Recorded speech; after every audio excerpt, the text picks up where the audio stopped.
Nice Ash.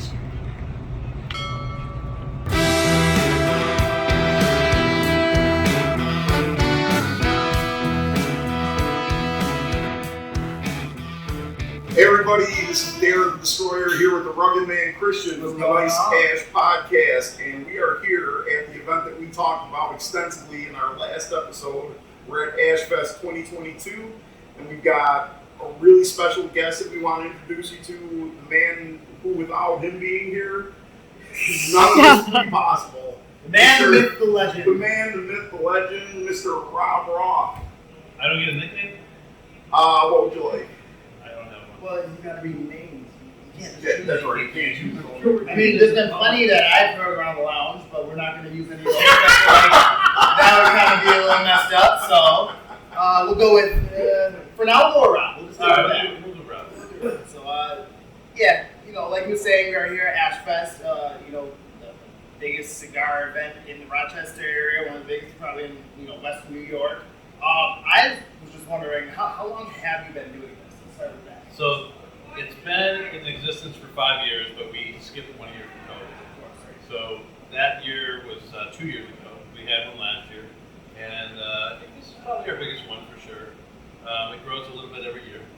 So, it's been a great, series of events, and we're definitely going to continue to do it on and on and on. It's just it's a great time, and it's usually good weather and hot. It's a phenomenal time. I mean, this is the first one I was able to attend, and the big thing is not just AshFest, but pretty much every event you do benefits a charity. You want to talk about the one that's benefiting this time? Yeah. So from day one, my brother is a veteran, and we have a lot of veterans that belong to the stores and stuff like that. So what we did is we looked for something that would stay local and was veteran, kind of centered. And we decided on veteran outreach. And I think they've changed their name from Veterans Outreach of Rochester to Veterans Outreach of Western New York. So they've come up with a new name, and I just heard tonight that they're building a new addition onto their homeless shelter, and I think they're doing the $7 million. Wow. Yeah. So we're definitely excited to be part of that, and part of helping them to do that. Yeah. We give them quite a bit of money. And that's incredible, because I heard her make the announcement about building the addition, and she talked about how many veterans go homeless every night, and it's just to think that men and women that serve this country to that level that don't even have a place to sleep is just hard to understand. It's so hard. So there was a surprise, I guess, that, at least when I purchased my ticket, I was expecting 20 cigars. We found out there were 5 more coming. Yeah. Is this something that, you're, kind of poking the vendors, hey, what can you do to make it more special? I want to surprise people. How do you do that? How do you what's really crazy is that we tried to get 20 vendors, okay? Yeah. And that was for the VIPs. And we reached that goal, and then people started coming at us. It's like, hey, we want to be part of this. We want to be part of this. We've heard from the other vendors how great it is, and we want to be, part of this venture that's going on. So we just we accepted them, and we said, let's just follow it through to the guys, the patrons, and let them have a few more cigars. Yeah. And this year the primary sponsor is J.C. Newman. Does the main sponsor change every year? Yeah. We've had different sponsors all throughout the years. Bobby Newman from J.C. Newman is here, and he's the executive vice president, I believe, of J.C. Newman in the 3rd generation. And Eric's son, who's his brother, his son is the 4th generation. And so they're down in Tampa. They have the largest active rolling facility in the United States right now. Yeah, it's a cool little thing. And we were blown away by that. Christian did the research on the last episode, and they're the oldest family-owned cigar manufacturer in the U.S. right now. Yeah. And they outlasted thousands of other ones that tried to start up and just couldn't make it. Yeah. One big thing about J.C. Newman, a lot of people don't know about, well, they know about it, but they maybe not understand that J.C. Newman is the sole distributor of all the Fuente products. Oh, so yeah. The only place you can get Fuente is through J.C. Newman. Wow, that is crazy. That is pretty some interesting stuff. So I know you were at, I think it was the PCA recently. Yep. You got any little secret dishes or anything cool that you're bringing into the shop? Of course I do. You can tell us about? Oh no, I can tell you. Okay. Well, we'll say that. Lots of really cool things. Oh man, I thought I'd try. It's a good effort, but yeah. All right. Next time we'll talk off camera. We'll see what's going on there. Yeah. I know one of the things that you guys brought to the shop recently, though, that was the V×3. That day is outstanding. I just want to say that day is just oh. I didn't have this planned at all. That just happened to be what he's smoking. So they have the Brazilian wrapper, the Brazilian binder, and then they got some Brazilian tobacco mixed in with the filler as well. Super sweet, chocolatey cigars. It's delicious stuff right there and here. I can totally Texas as soon as I try it. Yes. Yeah. Yeah. I'm like, okay, I gotta grab that. So, all right. This is my first one. Is it? Yeah. Oh man, outstanding. Yeah, absolutely. I was really fortunate that Brad from AJ Fernandez slipped me a prototype cigar tonight. So it's something brand new from AJ, and he gave me the old years and years ago. Okay. I was on the golf course and I called him. This is really good. I love this older thing. You know, what sizes they come in? You know, I want to bring it in the shop real close. He goes, I would expect the same profile because this one is dynamite. So Yeah. we'll see. Find that out. He's smoking on a clean palate, but I want your true opinion. Yeah, absolutely. And today's been kind of great. I've had a few cigars. Oh, really? Why would you do that at a cigar fest like this? Yeah, I was here. Well, I was here until 12:30 with some reps last night, and then had to be here at 4 a.m. to put charcoal on the pig, and then was back here at 8. So I've had a few cigars. Yeah. I don't blame you. Keeps you awake.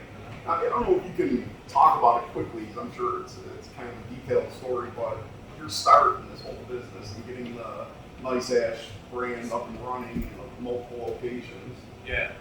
How did that all come together? It's kind of a long story. We have time? Oh, I think so. Okay. I mean, that's what we're watching here for. So it started way back when I met my ex-wife, and we were doing a lot of traveling for reunions and weddings and all these different things, and friends out of town. Everywhere we went, there were cigars. I was like, this is crazy. I don't have anything like this. We had one place called the Rhino downtown. That was it. It was the only place you could get a cigar. So we got home from that whole summer traveling. I was like, I think I'm going to start a little cigar business. She's like, you're nuts. You have a full-time job. You're already doing this part-time thing with this international marketing thing. I'm like, yeah, but I really see a need for it. So I said, I have an idea though. Plan it correctly. And I said, we'll make humidors, and then we'll take them out to the country clubs. Let me back up a minute, because I was with a buddy of mine, and we were in Massachusetts, and we were going golfing. There was a back, and we went golfing, and he goes, hey, let's get a cigar. I go, great. I'll go into the pro shop and get us some cigars.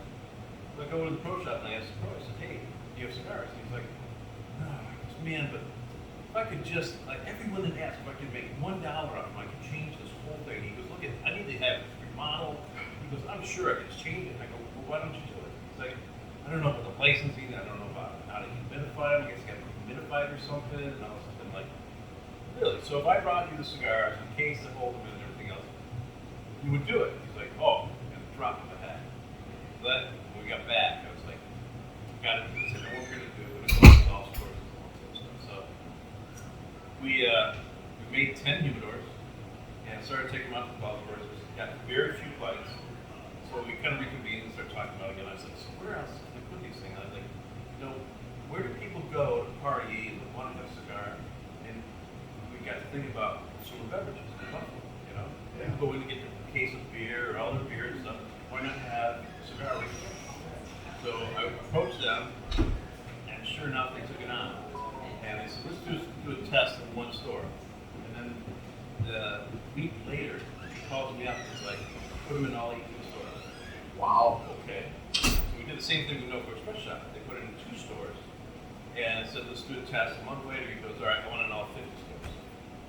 So I'm like, oh my God, now I'm having all these humidors made, and I'm getting up at, first thing in the morning and putting together all the cigars, going to work, and then at lunchtime I run out, fill a couple stores, come back, finish my job, go out, do it again after work, and then go home and do all the invoicing and start all over. I was getting like 4 hours of sleep every night. Oh my Just God. dragging. So I had to make a switch and started the business out of my basement.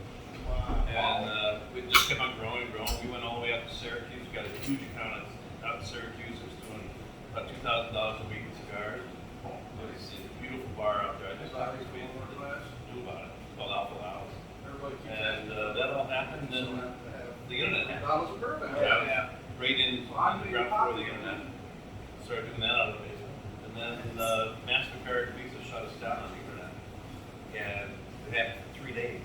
Freaked me out. I'm like, I gotta start a retail store. So Yeah. when the internet goes down, everyone's gotta go back to the stores. Right. We started to Pew, and David came with me. David's the manager here.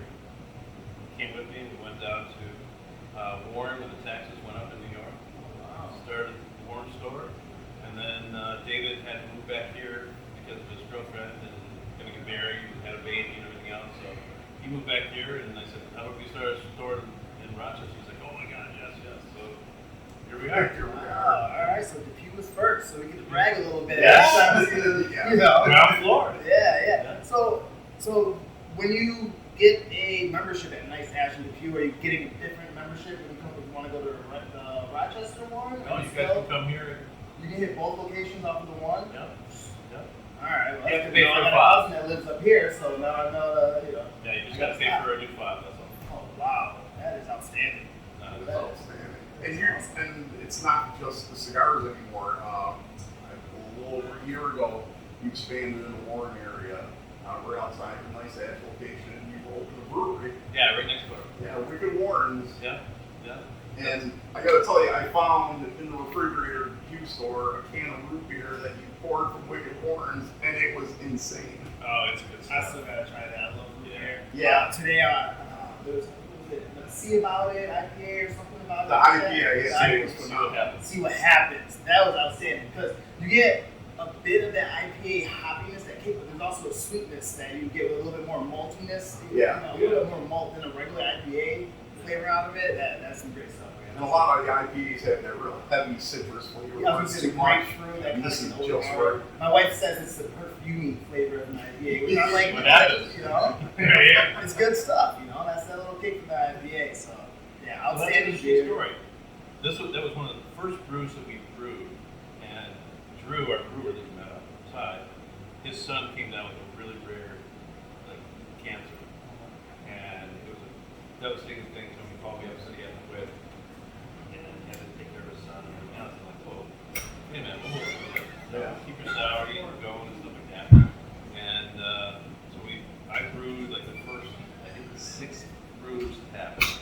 And then we brewed another one, and it failed, so we had to brew something else. We didn't have another order of grain coming in, but we had this, that, and the other thing, a few different grains laying around. I go, do me a favor, go down there and see what you can do, put together some kind of blend or something that would work. Yeah. So he went down there, started going through the stuff, different recipes, and put this together, and we were going to brew it together, so we started brewing it.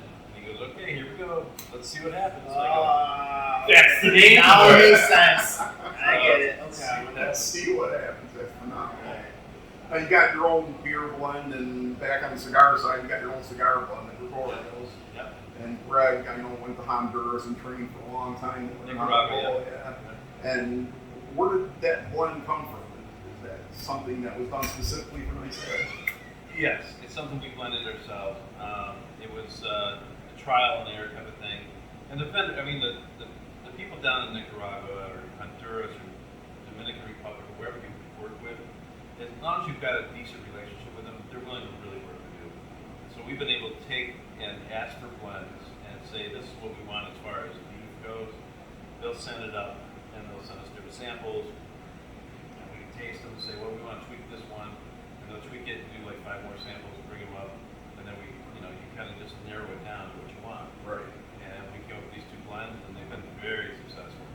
I have. It's amazing me how many that we actually sell compared to the name brands. It's so popular. Yeah. I know you've had your fair share. Oh yeah, man, it's a good stigma. My wife loves the flavor saver. Sweet in there and infuse. Oh man, and I'm not an infused guy, but I've been known to steal 1 or 2 out of her infused door as well. Like, I admit, it's a good stick. I definitely enjoy that. So yeah, you guys got a couple good blends. You got good cigars. You got good brews, man. What's next? I mean, are we gonna That's get? a good question. I know. What else can you do? I mean, they kind of. Yeah, well, it's right now it's apartments. I got an apartment project, but 4 of them above the brewery and the cigar store. But the next natural thing is I got tobacco, I got alcohol.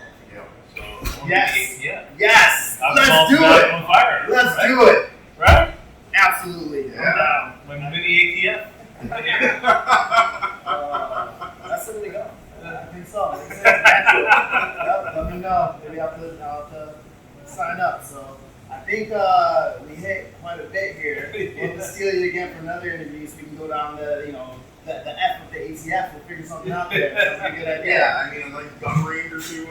Yeah. All right. Well, you got anything else for us here? I just want to say thank you to Rob for taking the time to sit down with us, especially during this event. He's extremely busy and just gracious. And It's awesome to sit down.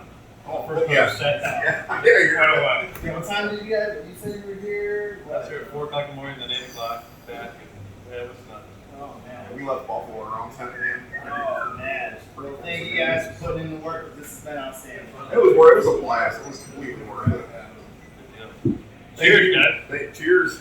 See what happens. Yeah. Let's see what happens.